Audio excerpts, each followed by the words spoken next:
Welcome to Advancing Accessibility, a mini podcast series focused on the great work done by individuals pushing for accessibility in the gaming industry and answering the question, what's next?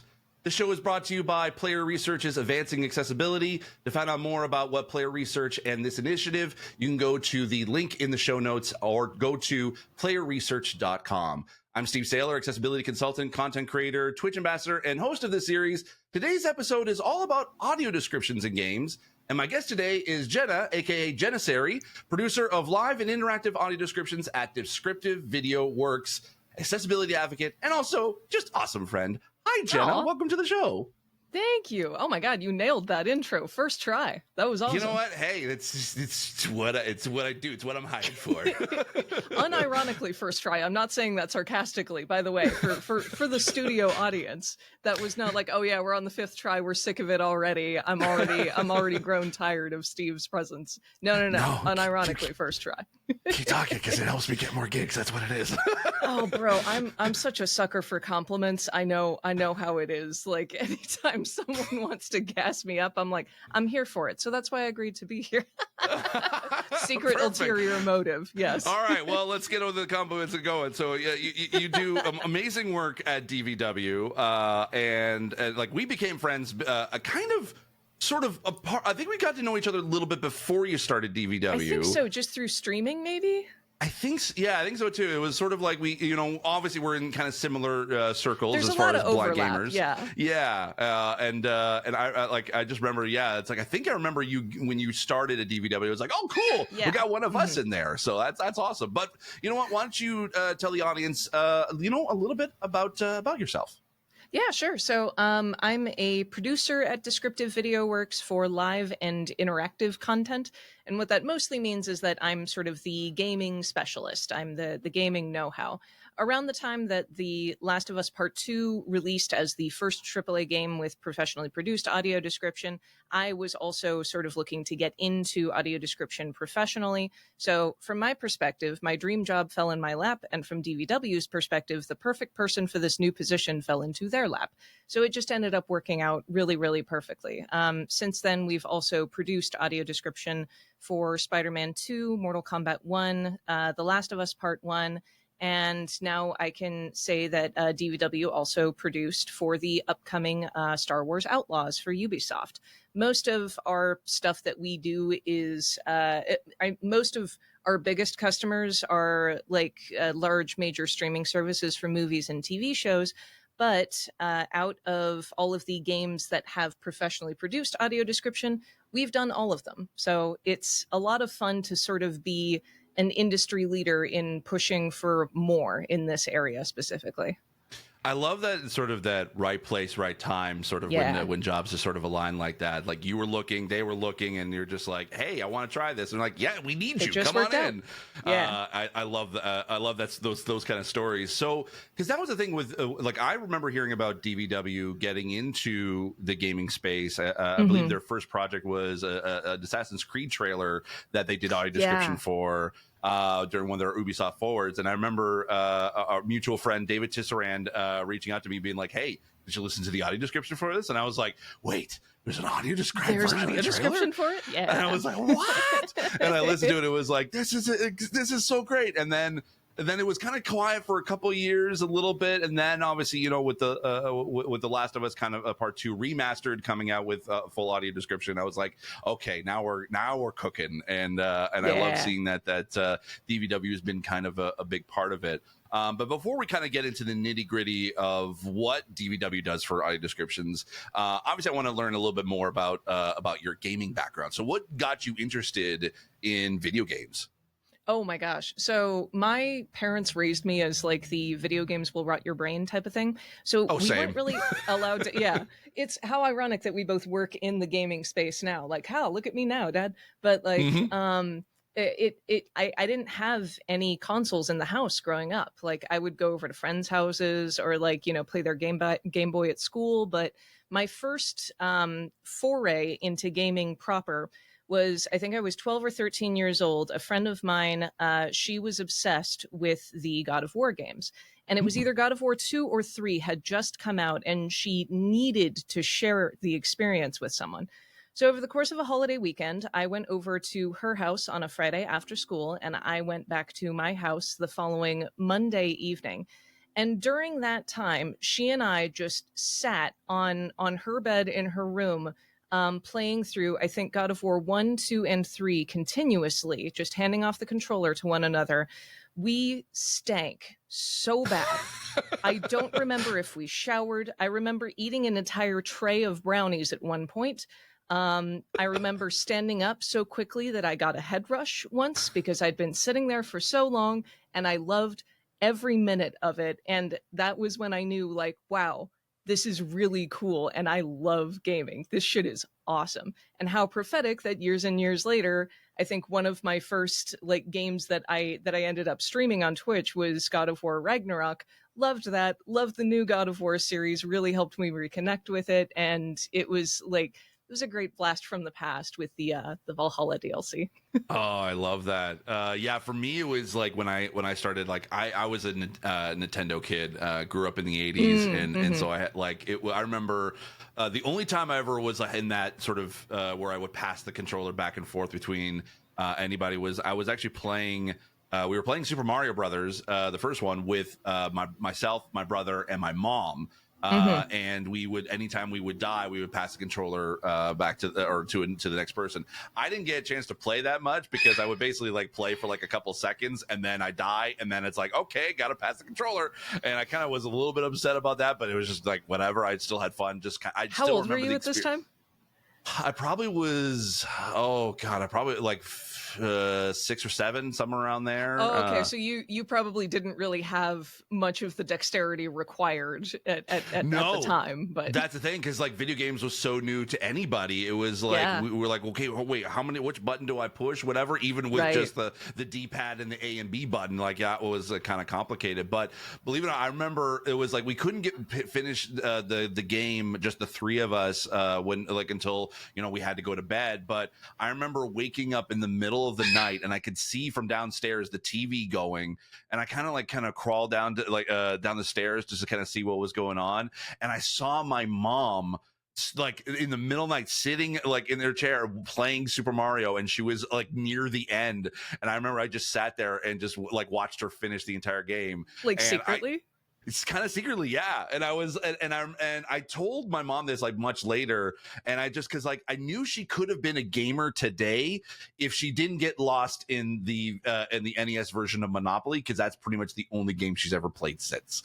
Really? And I was like, yeah, I could swear that my mom totally would have been a gamer today if she just wanted to keep going with it. Of all Nintendo games to go down the rabbit hole for, I would never have pegged Monopoly as the one to get sucked into. Oh, totally. She would play that for like hours, and like if there was a timer for old Nintendo games, how long you played for, she probably would have been in the hundreds. Like it was That's hilarious. Yeah, and to the point where we would try to play Monopoly with her like in person, like either through the game or as a board game, and it's like I only beat her once, and she still, and to this day, she does not acknowledge that I actually did beat her. She's like, I don't know what you're talking about. I'm like, I beat you. And it's like, so she's on a whole nother level. Another echelon of Monopoly. Exactly.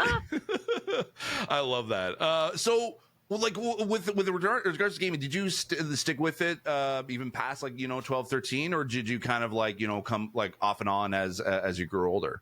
Yeah, no, not really. I mean, I kind of just slowly, gradually got into like having my own game console and stuff when I moved out for college. But like, even then, I never envisioned myself as like, this is something I'm super passionate about. I want to do this for a job. I want to involve this in my work, because like, my background is all over the place. Like I have a degree in neurobiology with a minor in Spanish. I worked in pharmaceuticals for 8 years after I graduated. I was in the Army Reserves, and then did a complete like 90-degree turn for a career shift, because by that time I was really it was just a gradual ramp up of me being more and more interested in different types of games, to the point where we've just sort of, my husband and I have gradually collected like each of the major gaming consoles over the years for one reason or another. Like we bought the Switch during quarantine because Animal Crossing had just come out, and we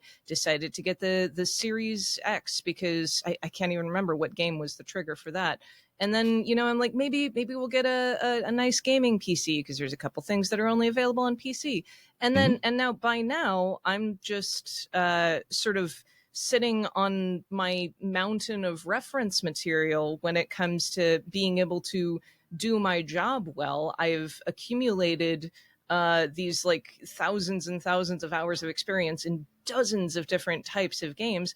And I'm so grateful for it. I'm so grateful that all of the hours that I wasted spending having tons of fun is actually coming in very, very handy for my day-to-day work now. Of course, I couldn't know that at the time, but exactly. Like I love like to go back in time to like tell our younger selves, like, "Hey, you're going to make a living playing video games," and we're like, "What?" Like, no, this is worth it. Make sure you remember this. Exactly. Yes. So with all that, obviously, you had your interest in gaming, especially even during the pandemic, kind of picking that up. What got you interested in the accessibility side of gaming? So I'd kind of been like passively interested in accessibility advocacy since college, when I was the president of a student disability advocacy group that was sort of like part connecting people with resources and part like social club kind of thing, just to kind of break down barriers, get people hanging out outside of classes.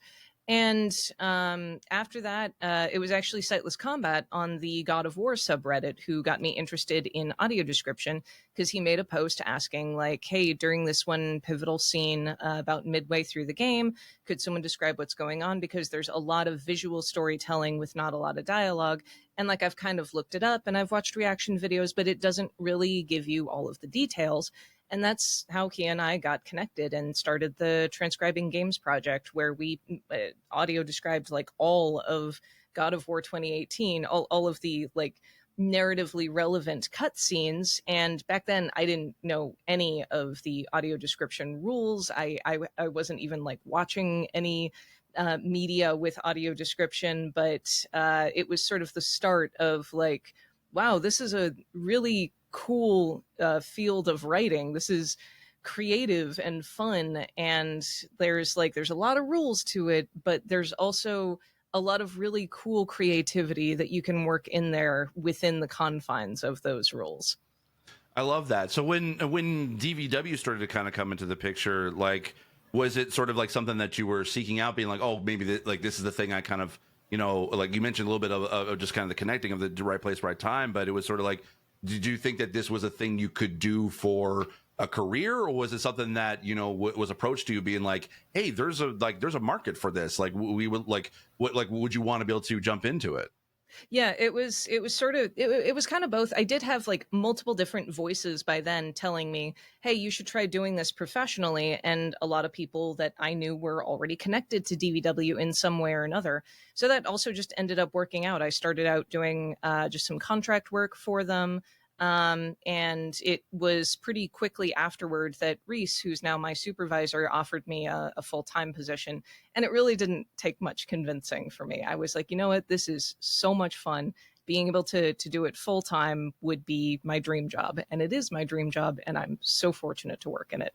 I love that. But so before we get into the sort of, again, the nitty gritty of the work that you do, the last question I kind of have is like, is there any accessibility that you use when playing games yourself, or is there like certain accessibility that you kind of like use as sort of like, it maybe not necessarily that that you actually need, but it's like it's a benefit to you when you're playing games? Oh yeah, all the time. I mean, working in the accessibility space means that I do pay attention to it, not just like on stream or for games that I'm directly working on, but also just in my own personal time. I am always going through like all of the settings, all of the accessibility settings menus.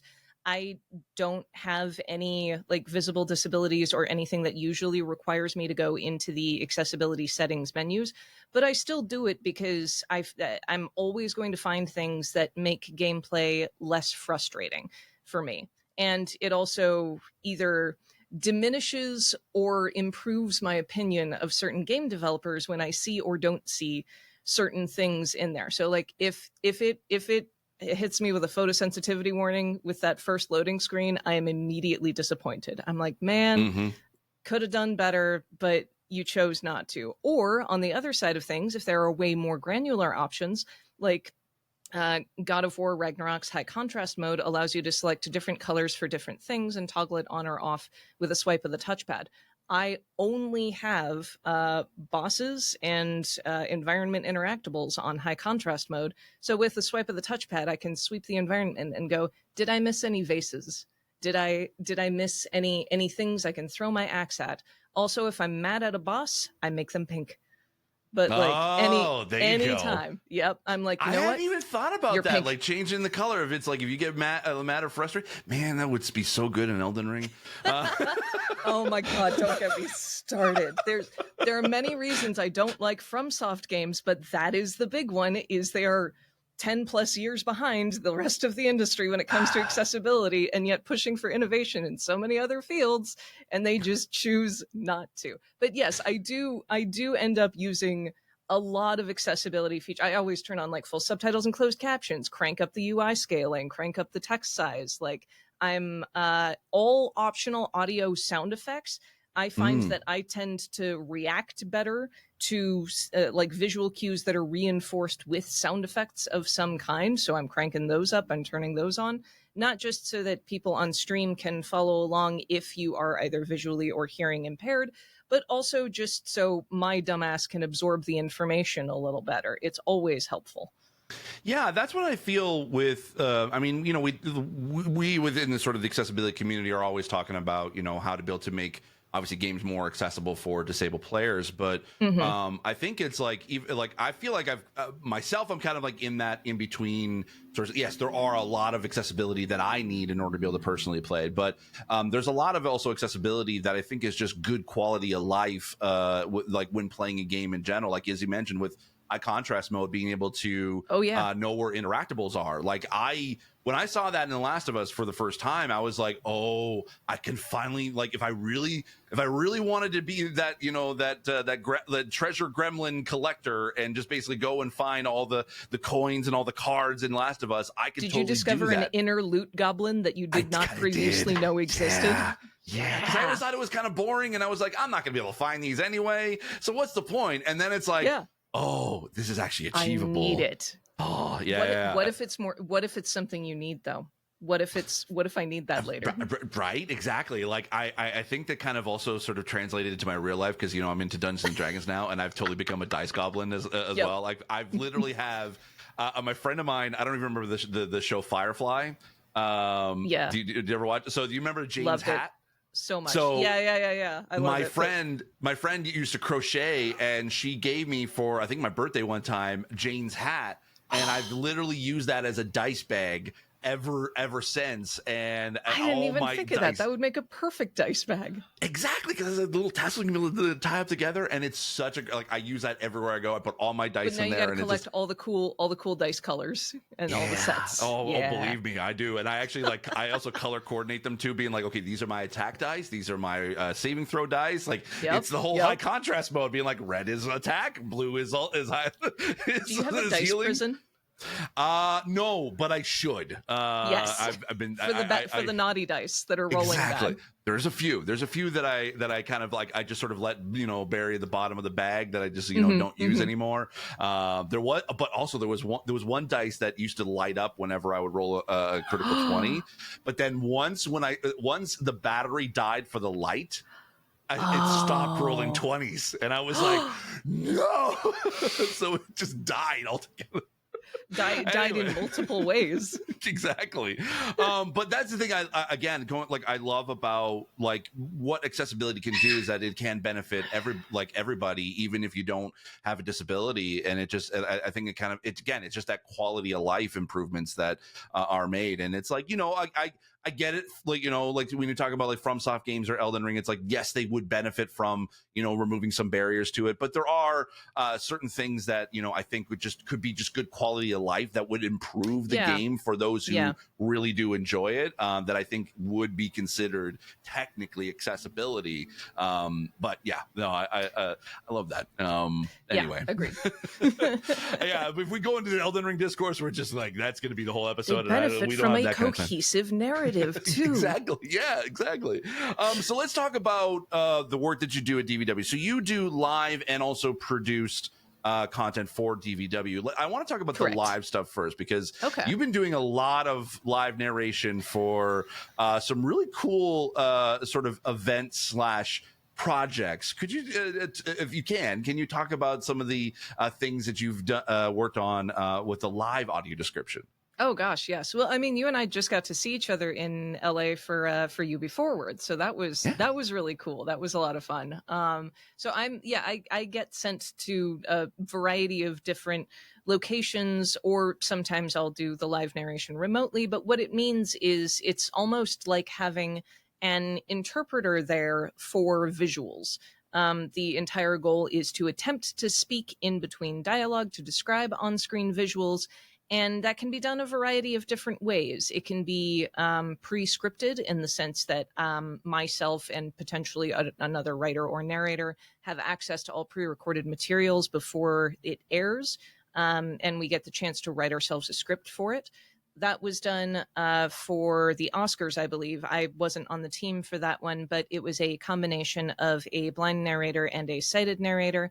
The blind narrator was reading all of the pre-scripted content, and the sighted narrator was doing stuff like red carpet portions, live on stage portions. In the case of events like the Xbox Developer Direct or like UB Forward, we might get access to the pre-recorded materials ahead of time and can write a script for ourselves. And so once that video comes up, I'm reading from a script and it helps take the cognitive load off me. But when that video ends, I'm just sort of live improvising and doing my best to kind of slip things in between when people are talking. But you don't always get it right. Things can go wrong in live audio description. It's not a perfect science. It's much more like cooking. You can riff on things a little bit. You can take some liberties, but some of them might also be fully scripted, where we know everything that's going to be there ahead of time. And we might have time to write a script. We might not. We might be able to only watch it through once without having the access to the time and the facilities to write a full script for it. It just depends. For other events, I might not be given any information at all because it is a highly, highly confidential event, or they don't have any pre-recorded materials. So for those, I would just kind of have to rely on my own research, my own suppositions, maybe go to the rumor mill, see what people think might be aired at whatever this particular event is. But in all of these cases, it's me sitting at a microphone, watching the live feed, and then narrating and audio describing the visuals whenever the opportunity presents itself. That is then mixed with the feed audio and sent to the live audience or a broadcast audience in the form of a live stream or on TV, or both. This is different from traditional audio description because it is live, improvised. Mm-hmm. It's happening live, and it's not scripted, pre-recorded narration that is then mixed down. Okay, so like when you're kind of going into those like live situations and like you're kind of running not necessarily or either a rough script or an outline, or like you said, like you don't know anything of what's happening, you're just kind of describing it. When you are kind of in those sort of improv moments, do you this is actually something I'm personally curious about is that when you do you try to add as much description as you can, or are you trying to be able to just give kind of like the bare minimum so that you can react when things happen that you may not you may not know what's about to happen? What's sort of the balance between like describing everything versus describing just the minimum that you need to? Yeah, that's kind of a balance that applies to all aspects of audio description, because there's usually Mm, rules that are: do not under describe so that people can't follow what's going on. Do not over describe. Don't feel tempted to feel every moment without dialogue with a description of some kind. You can let the music breathe. You can let the silence speak for itself. You can let tension build. So, yeah, that absolutely applies to live description as well. But there's sort of a hierarchy of rules for what is more essential to describe and when it is more permissible to talk over people. So things like on-screen text or titles, subtitles, you always have to read those out, and you're going to be talking and dubbing over someone effectively. Things that are in the gaming industry, I always want to describe aspects of gameplay which have the potential to either lend itself to an inherent level of accessibility, or which give clues to the player that it is not going to be accessible. So things like, if I notice target snapping and aim assist, I'm going to mention that. If mm. there is an infinitely scrolling menu or a cursor-based menu, I'm going to mention that. If it's like 2.5D top-down or a 2D fighter, I'm going to mention that specifically. Outside of those very specific things that I know the community who's listening is going to want to know about, it's all about balance. There are times where there's like some really cool visuals happening in a trailer, but there's also a narration going on in the background that has nothing to do with the visuals, and I really want to describe those visuals. So I think of a cool phrase and I kind of have it ready to jump in whenever I can, but by the time I jump in, it's been 30 seconds and that's not what's on screen anymore. So I just have to let it go and move on.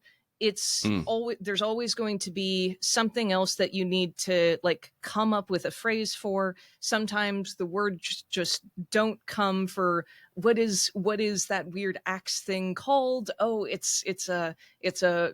I don't remember the word for Viking axes. This is so weird. There's always going to be, it's a live performance. It's like improv to some extent. So there's always going to be things that you fumble. There's always going to be things that you wanted to use but can't. But yeah, you kind of have to learn the pacing and the balance of live narration being too much versus too little. You do have to give enough information for people to follow what's going on, but not so much that someone is listening to you going like, just stop talking for 2 seconds, please. I hear that, especially when there's like a trailer that's just all dialogue and there's like Yeah. no room to be able to describe really like anything, or at least enough to kind of add that visual element to it. JRPGs tend to do that a lot for yeah. some reason. They'll just be showing cool visuals of gameplay, and then it'll be like character voice lines or narration voiceover the entire time. So, you have to read out the subtitles for that, but it never leaves time to describe any of the visuals, which is such a shame. Yeah. So when there are those moments, I'm not trying to build focus on like when you screw up kind of thing, but like when those are those moments where, you're trying definitely the best you can to be able to narrate, do you find that the community response is kind of like, yeah, you know what? Hey, you did your best, or is it sort of like, do they always want more, or do they want less, or like how it like? And do you take that feedback whenever, like when you move on to like the next project, being like, okay, yeah, if we did this, this, and this, it would be much easier or much better for the viewers. The community is much more forgiving than I am. When it comes to my own performances personally. Anytime I like reach out to anyone for feedback, they're like, you did great. It's a live performance. There's going to be stuff that blah, blah, blah, blah, blah. But like, I think it's important to always sort of be striving for higher quality, Sure. especially when it comes to accessibility or when it comes to your own performances or your own skills. So I find it very important to not get up my own ass about how good I could have been, or how I don't want to inflate my own ego so much to think that I am the greatest, I am the best live describer, and I always know best when it comes to X, Y, and Z. So it's important to always kind of be looking for things you can improve upon, but with the caveat that live is live. Things are going to happen, and you can't always control all situations. I think it also in another compliment thrown your way is as I feel that it's like you're kind of like one of us. So it's like, you know what? Hey, you're doing your best. It's like, hey, we just appreciate you doing what you're doing. And it's like I think it's kind of in a sense is like we don't have like that as a regular occurrence just yet. More audio description is just kind of part of everything and can be expected. In some, with some companies it is like with Xbox and with Ubisoft, I think they're probably the two biggest ones that have used it quite often. And then with Sony, obviously doing it with more specifically on the gaming side than necessarily their sort of event side. But I again, it's sort of like, I'm glad that it's sort of like that you're there to kind of like be that you're one of us. It's just like, okay, good. We know that it's like if it was anyone else. If it was anyone else, it'd be like, well, it could be like it could be better, whatever. But I think it's like, okay, good. We got someone in the inside for that one, which is pretty great. Yes, fellow gamer / Twitch streamer. Exactly. So let's go kind of move into, because you mentioned about some of the the times you get like those trailers and you get the kind of the pre-recorded content beforehand whenever you do a live event. I think I want to transition into when you do get those pieces of content. We'll talk about the gaming side, like the actual like including into the games themselves in a bit. Okay. But I want to, when it comes to like the video content, what is sort of the process that you and DVW kind of goes through when you're like, okay, here's like a 4-minute trailer, like what is it that, like, when you kind of start that relationship with that studio being like, okay, we're going to provide audio description for this particular piece of content, what is the process that you go through to try to be able to add the audio description to it? Yeah, so the pre-recorded video workflow is pretty simple and straightforward. We do need like the finalized audio and visuals for it, because we will be looking at those visuals, interpreting them, and we want the visuals to be accurate to what the intended final product is going to look like. And then the finalized audio, because we're going to be mixing it. And what that looks like is we take that video, we send it to a writer who writes an audio description script for it that is timed to the video, and that adheres to all of the extensive audio description rules that are present in the industry right now and are always evolving and changing. But the point is that we are experts and at the forefront of those rules, and we want to make sure that we know them and live them and practice them. That script then goes through quality control so that someone else looks at the script and makes sure that it adheres to the rules.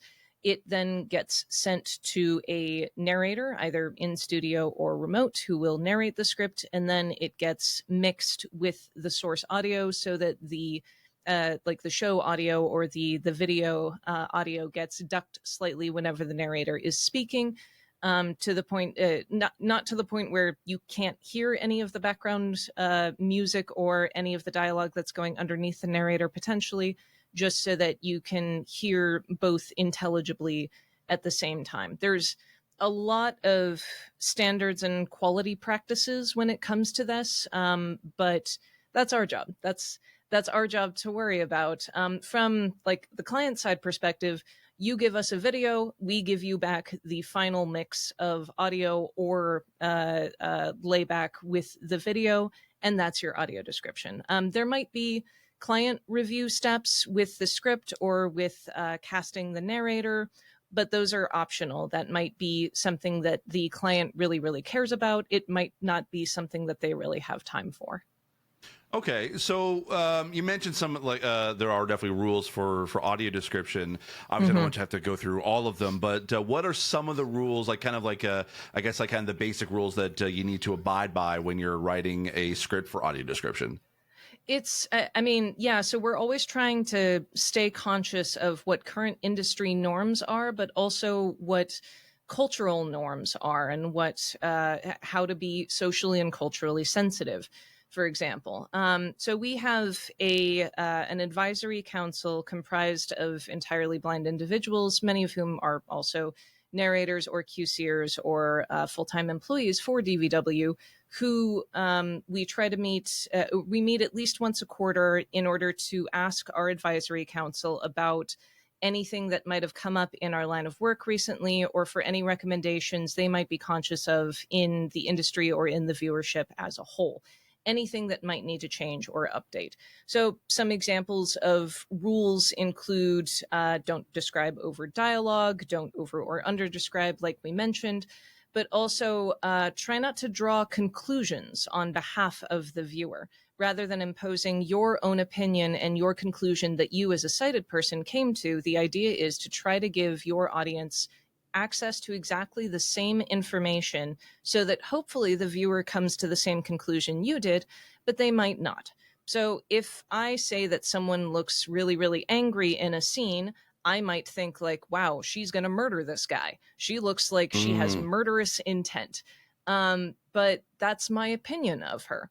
All I know is that her brow is furrowed and her lips are drawn into a snarl. And we know everything that like led up to that murderous intent. But I should only be describing the facial expression and the body posture so that a viewer might also think she's going to murder this guy without me directly telling them she has murderous intent or something like that. Obviously, in writing, every rule is kind of flexible. It's probably going to get bent or broken at some point. But like any other form of writing, you have to know the rules before you can know when or how it is appropriate to bend or break them. It's a balance. You obviously want to try not to break those rules as often as possible, but the rules aren't the end-all be-all for things in writing. Our most common constraint is time. So if we don't have time to say everything we want to about a description, unfortunately, we might have to draw conclusions and summarize. Sometimes that's the only way to really say something, but ideally, you want to give viewers access to the same information that the sighted audience has so that they have a parity in their experience. That's the entire goal. Okay, so the kind of the example I was kind of thinking in my head as you were saying that so it's very much kind of like, because when we think of like narration, we sort of think of it like from the literary standpoint, from like reading a book. So in audio description case, it's just like if it is sort of like using the narrator of within a book, it's all the narrator's doing is just describing what's happening than necessarily what we normally would get, which is also kind of the character's inner thoughts, as you said, like with murderous intent. We would know that if it was, we were reading it as a book, because that we get to know a little bit more about what's in their mind. But all it is for audio description is for narration is literally just what is actually being shown on screen. If we were to do from if we wanted to classify it from a technical literary standpoint, it would be a non-omniscient third-person narrator. So the narrator does not know all of the characters, any of the characters' internal thoughts. You are supposed to only describe what you see, not what you think. Okay. Has there ever been, and I'm jumping ahead into the gaming side because I'm starting to think of, because I've always liked the idea of using sort of accessibility to help with story narrative. If and I like I'm gonna try to not spoil it too much, but there is a particular moment in The Last of Us Part 1 where there is a particular character that is like an ally, but then turns into a bad guy. And that was like a whole debate for the high contrast mode, right? Exactly, and that was something that I love, that it was sort of using high contrast mode, because for those who don't know, within the story is that if a character's an ally, they are a shade of blue, and if they're an enemy, they're a shade of red. But when this moment happens in the game, the entire time they've been blue, but then once that kind of camera switches and turns around, then you see that character as red, and it's very much like, now this person's a bad guy.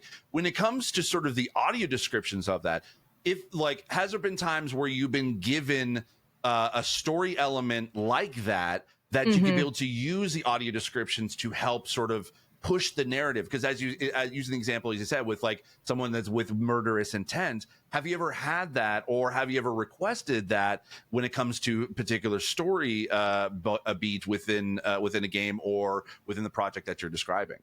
Yeah, so sometimes we will have access to more information than the player would at that point Okay. in the story.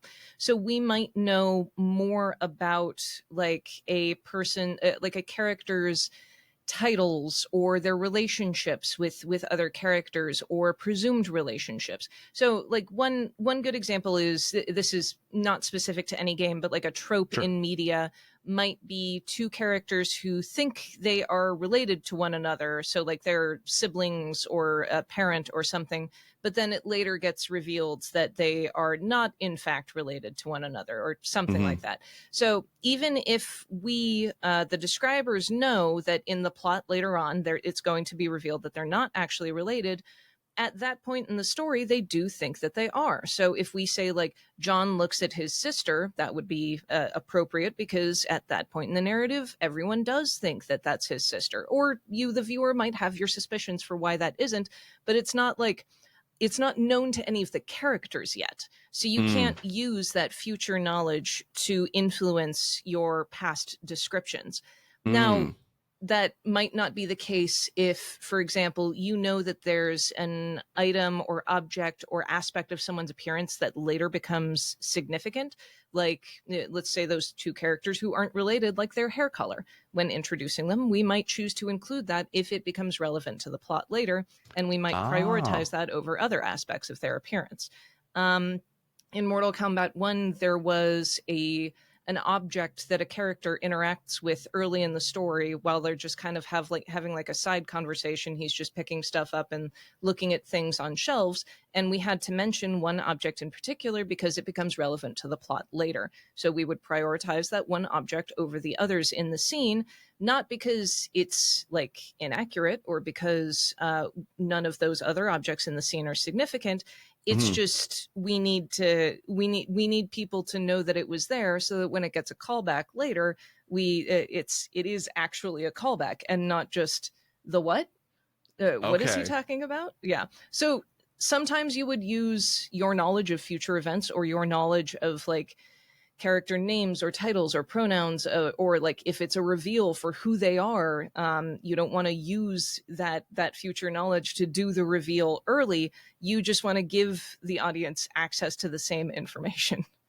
Right. Yeah. So you basically, when you're describing, you're just trying to be able to be the eye, like essentially the eyes of the audience, in a sense of like Yeah, how like when this is revealed, you want to basically be at be like you want it to at actually that same be a moment. reveal. Yeah. Right. Okay. Yeah. Because I like that when you mentioned about like just there are certain things that would be called back a little bit later. So I wanted to kind of to talk talk a little bit about that side. So when you do get a project where you're going to describe like the audio descriptions for the full game and all the Yeah. cinematics. What is the process like for that? Like, do you get everything all at once? Do you know the story beforehand so you can be able to offer suggestions on how to be able to write the audio description for it, or is it just Mm. like here's everything, just add in like how you would with a live version or like a pre-recorded trailer, just like Right. insert in as need be? Like, do you get to with the projects you've worked on, if you get to work with the narrative team on that kind of stuff? Yes, but every game developer is different. So of course the process isn't going to be the same between any two games. But overall, most of our work is done very close to the end of the development cycle, so very Okay. close to release. Reason being, the visuals have to be at or almost finalized, and the timing and audio have to kind of be locked down in order for us to know how much time we have to describe and what we are describing. So we would receive like captures, like video captures of gameplay footage or of those cinematics or both, to help give us some additional context leading into the cinematics. And if there's any storytelling dialogue that happens between them, we might get gameplay captures, we might get the full script, we might get an outline. I've also received things like concept art for character designs in the past because in game it's not quite completed yet. Hmm. We might also receive environmental art or just notes from the narrative team. Anything that can help us know who's who, what they're supposed to look like, what other things are supposed to look like, or any notes that would help us fill in the gaps for other things that are unfinished are really helpful. And then the process is similar to other pre-recorded forms of media, but the deliverable is, instead of us giving a fully mixed video back to the client, we just give them the clean, timed narration for them to insert, because that is usually an option in a menu that might have its own volume slider. So we're not mixing it with the rest of the game audio. The game's engine is doing that. So we receive video captures in much the same way that we would for any other videos, but we deliver back just the narration mono stems. There's also usually a lot more client review when it comes to in-game audio description as opposed to other forms of media, which from our perspective can be both a bad and a good thing. It's great to get more detailed feedback from clients who are actually paying attention to things and ensuring accuracy and making sure that you have gotten all of your character names and pronouns and titles correct. But it means we also kind of have to teach the clients what the rules and practices are for audio description so that we can kind of get ahead of suggestions that might not fit the rules of audio descriptions. It's really cool to kind of be able to do that. On the positive side of things, there are clients who pick it up really, really well. I have no doubt that Sam Chaffel, for example, could be a really good audio describer or QCer, because by the end of working on Spider-Man 2, he had excellent suggestions for any scripts that needed to change because some part of the game changed or got updated, or something got retimed, and he's like, hey, we got to make this phrase shorter. How about we do this? And I would basically, by the end of it, I was like, yeah, no notes. That's great. Great suggestions. But then it also means that on the client side of things, you're having to review these scripts that adhere to all these rules, but you might not be sure, did they do that because of an audio description rule, or did they do that because they don't know that this character is actually supposed to look like this? I don't know. It's always a collaborative effort. There'll be a lot of back and forth, but it's always really cool and really fun because you might learn some things about the game or about the characters that you might not have necessarily thought of before, like that example of does this friend switch to an enemy in the high contrast mode? I don't know. I've never really thought about that before. Does this character, does this ethereal entity have a name? Do they have pronouns? I don't know. I've never really thought about that before. But there are things that it's always kind of helpful to think through all of these things and look at it from a perspective you might not have considered before. And you also learn some cool stuff with it too. Cool. So with like when you are working with the sort of the narrative team, I get in regards to a lot of these cinematics, like do they like when you're scripting everything out, do they try to be able to, like, here's the tone of what the game is like, do you try to match that, or do they kind of give you, here's what the game is like, or do they kind of try to be able to come up with like, here's like how we want to how it described to kind of fit with like our narrative? Do they do that, or is it just more of like, no, do they just trust you, here's what we got, and then we'll record it and then we'll give you feedback like along the way? So it's mostly they give us feedback on the scripts. Okay. They usually don't give us feedback on the narration unless something is like mispronounced or unless the tone is like wildly wrong, because both the writer and the narrator are going to be really good at picking up what the tone of a scene is supposed to be, because we're interpreting it based on like what the direction of it is when we actually watch through it. Like, what are the vibes? What's our impression of it? That is sort of where we do get to insert, I wouldn't say our opinion, but like we're supposed to pick up as a viewer what, like, why did they pick that shot change? Why are they focusing on this one thing particular? The music is really sad here, and we're really lingering on this character's expression. It's clearly supposed to be sad. So those are the sort of vibes that we will pick up just from watching it through.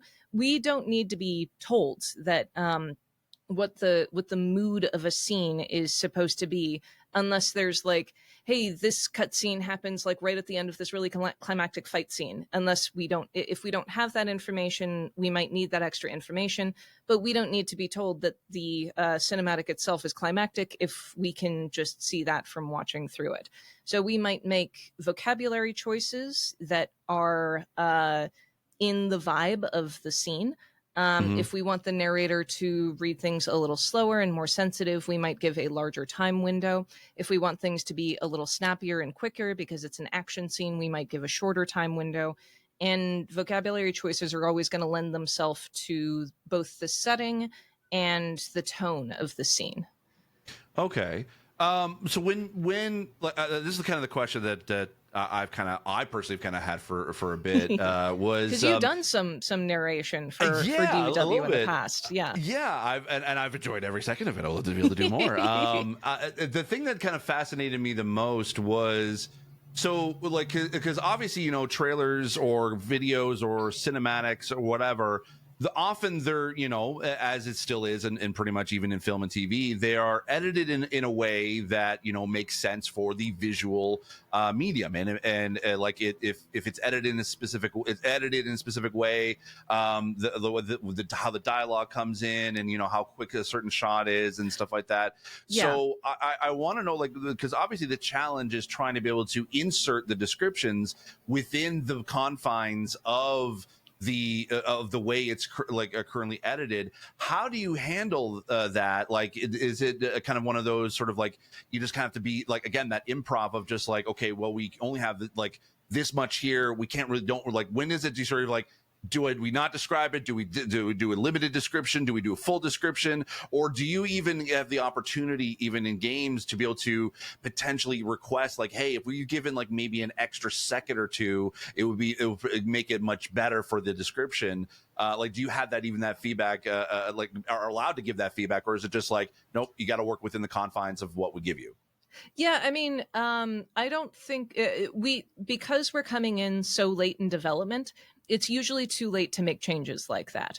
So, I mean, as much as I would love the opportunity to have like a fully collaborative sort of side by side integrated audio description alongside a game developer.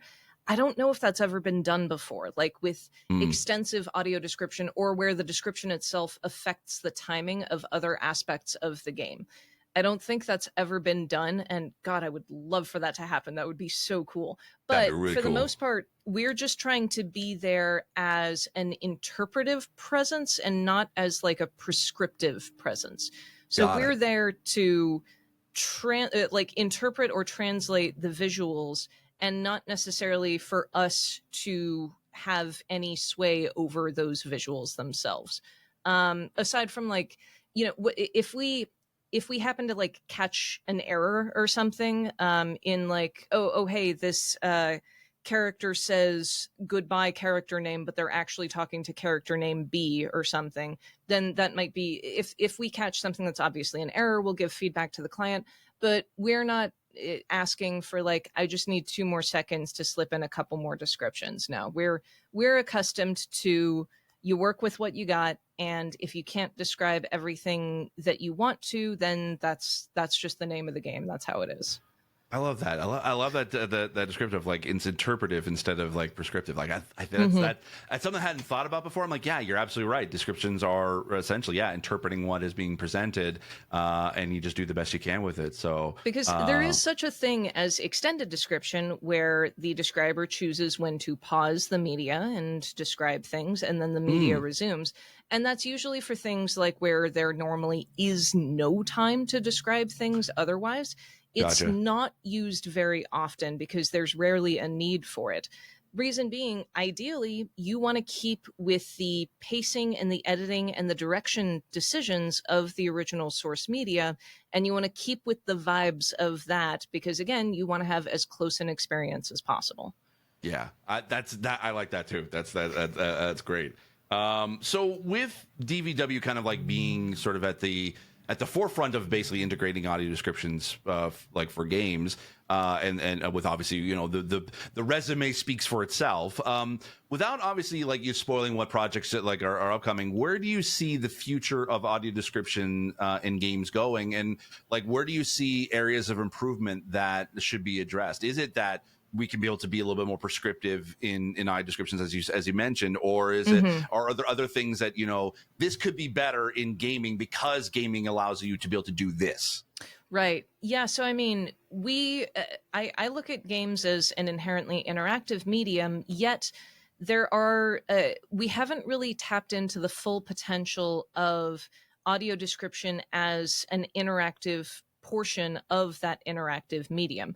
To date, most of the audio descriptions have been for pre-scripted events that have a set timing. So things like QTEs, finishers, and cinematics. I would love to see the scope of that expanded to things like describing character cosmetics in a menu, describing an environment as a sort of optional extended audio description that plays when you enter that environment, or optional extended descriptions of like the menu UI layout. Like if that looks really, really cool, if a journal entry has some handwritten notes and like little squiggly drawings in the margins, I would love to be able to describe that in addition to just describing the text of the journal. If there's this really cool like sci-fi sort of layout to the menus and they have like this really cool font and like they've spent so many hours on the visuals of that, I would love to be able to describe that. So I want to see an expansion in the scope of what is described, but mostly I just want to see more games hopping on board with full accessibility and with full audio description. Right now, there's a few superhero game studios that are leading the charge. I would also like to see that sort of come from the top-down publisher level, encouraging more studios to hop on board with audio description. I also want to see more live industry events get on board with it. Like you mentioned, we have a couple superstars who are consistently audio describing all of their major live stream announcements. But I want to see the other major studios do that too. So I just want more. I could see a lot of potential for expanding the scope of audio description to be things that are to some extent procedural or which are optional at player prompting. And I think it could be really, really cool and really, really helpful. I like that, and especially that that descriptor aspect of like the menus and stuff, kind of almost like adding alt text into games. Yeah, exactly. Yeah. Oh, that'd be really great. Oh man, I would love or it. Can you? Actually, oh God, I have so many ideas, but like, yeah. Well, same. Actually, so have you ever played Cosmonius High, like the VR game from yes. the?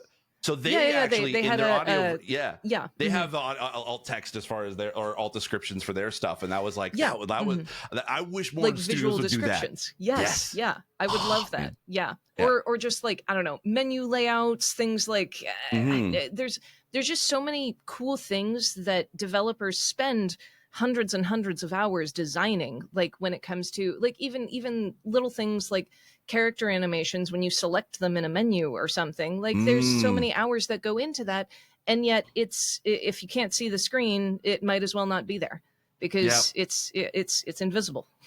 Oh man, that would be great. Oh, I would love to see that happen. Can you imagine if you opened up a photo mode and you could cycle through different aspects to select and be like, describe this, describe that. What's this character look like? That would be dope. See, I would love to do this. You should work more on games. I know. I should do games. What? Yeah, like wow, you're really good at that. I got ideas. I just need someone to buy into getting them. into video games. You know what? That's not a bad idea, Steve. Yeah. Think about that. Have opinions on it. Might as well. So speaking of opinions, like what in your opinion, what must game developers like? What should they understand about audio description? And when should they start like working with like a company like DVW to add audio description into their games? Oh, I love this question. This is great. Yeah, I mean, one thing to keep in mind is that audio description is just one of dozens of potential accessibility options that might go into a game. And it helps not just players who are visually impaired, but also those who are cognitively impaired or who are streaming or have someone in their household who are visually impaired and also wants to follow along with the story. but it is audio description is not going to make your entire game accessible. It is going to make the narrative accessible to those who need audio description, but it's not going to cover everything that you need to think about. So I would say definitely get in touch with an organization like Player Research for a more holistic look at what might be required for greater accessibility within the game. And as far as timing goes, it's never too early to start talking to a company like DVW about audio description. Obviously, many accessibility features need to be integrated as early as possible in order for them to be much easier and save you time later. I want to emphasize that audio description is the exception for when we come in very late in the development cycle. That is not the norm when it comes to most other accessibility features. So don't wait till the last minute to consider those. But audio description is a little easier or simpler in that aspect, in that there is an optimum window of time closer to release where we want to start the bulk of the work. But we can also start preparations way earlier, in the sense that, like, we have resources set aside. We already have a narrator cast and set in stone. We've already run some tests with some mono stems that we've sent back to you. You guys have a framework so that once we actually start writing and producing the audio for it, it's just plug and play. So we will do most of our work very close to release, but we can integrate with other accessibility add-ons and options like those that Player Research and an AQA tester might suggest pretty closely. Okay, cool. And you mentioned resources. What are some of the like Player Research? Like, what are some of the resources that players can or developers can be able to visit to find out more about like the cool accessibility stuff that's being done at DVW, or just audio descriptions in general? Gosh, I think Player Research for the accessibility QA, involving them early in the development process will be a much easier way of going about it than sort of being like, well, shoot, what do? I release next month. They're going to give way more information than I could ever know about way more accessibility features than I ever knew I needed or that existed. They'll have a ton of resources for any type of game at any point in development. And I would also say just keep up with DVW on social media for any cool new things that we're doing anytime that we can announce it, because NDAs. Yes. Yes, and you got to protect those NDAs with your life. Yeah. Otherwise, snipers. Yes, snipers. Start talking about something, a little red dot appears on your forehead. That's how I imagine it. Yeah. Believe me, have seen that before. So, thank you, Jenna, so much for joining us. If people want to be able to follow you and what you're and the work that you do, where can people be able to find you online? Oh, yeah. I am unfortunately still on Twitter, but I am also on... Are we all? Yeah, I know. Also on LinkedIn, YouTube, and I stream live on Twitch a couple times a week. You can find me everywhere as Jennissary, 2 N's, 2 S's. And just I try to stay on top of things, and I try to be conscious of things. But if anytime someone reaches out and DMs me and they're excited about, if they have specific questions about audio description, or they're a student, or if they have feedback, anytime I hear from someone about specifics related to my work, it's universally awesome. So if you're listening to this and you have some weird question, but you're like, nah, that's probably really stupid, or she probably gets shit like that all the time. No, ask it. It's so fun. I love talking about this. I absolutely love that. Yes. So please reach out to Jenna, and thank you again so much for being here. And thank you for all who are watching or listening. If you have any questions, you can either contact myself, or as Jenna said, you can contact her for any and all questions. No questions too dumb. We love answering those questions. Or of course, you can be able to reach out to the folks at Player Research as well. If you'd like to learn more about what we talked about today, check out the rest of the series on advancing accessibility. Thanks again, and have a great day, and go play some games. Yeah.